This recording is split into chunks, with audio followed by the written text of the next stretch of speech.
জুলাই সনদ বাস্তবায়ন ও গণভোটের রায় নিশ্চিতের দাবিতে সাভারে বিক্ষোভ মিছিল ও সমাবেশ করেছে 11 দলীয় ঐক্য।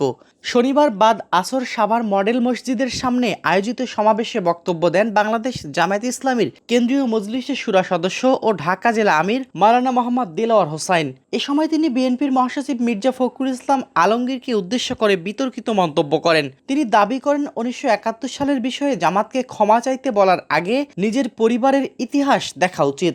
পাশাপাশি তিনি বলেন, দেশে কোনো ধরনের অস্থিরতা নয়, বরং জনগণের প্রত্যাশা অনুযায়ী জুলাই সনদ বাস্তবায়ন, গণভোটের রায়ের প্রতিফলন এবং প্রয়োজনীয় রাজনৈতিক সংস্কার নিশ্চিত করতে হবে।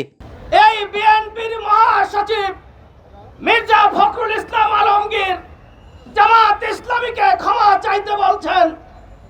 আমরা মির্জা ফখরুল ইসলাম আলমগীরকে বলতে চাই, 71 সালে জামাত ইসলামীর একজন নেতাও জেলে যায় নাই, তারা কোনো বিচারের মুখোমুখি হয় নাই।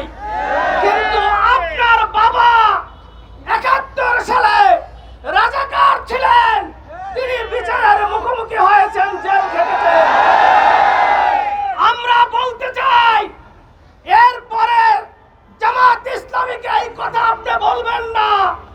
যদি বলেন, আমরা বলবো কবর থেকে উঠে আপনার বাবাকে ক্ষমা চাইতে হবে, ক্ষমা চাইতে হবে। আজকের জামাত ইসলামীকে আবার সেই পুনর্ভাষায় তারা অ্যাটাক করছেন। আমাদের কাছে কিন্তু উত্তর আছে। আমরা কোন ধরনের অশান্তি বাংলাদেশে চাই না। সুতরাং আপনারা পাওয়ারে আছেন, এদেশের জনগণের অধিকার প্রতিষ্ঠার জন্য আপনারা কাজ করবেন।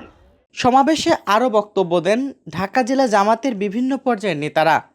পরে 11 দলীয় ঐক্যের উদ্যোগে একটি বিক্ষোভ মিছিল সাভার মডেল মসজিদ এলাকা থেকে বের হয়ে ঢাকা আরিচা মহাসড়ক প্রদক্ষিণ করে সাভার সিটি সেন্টারের সামনে গিয়ে শেষ হয়।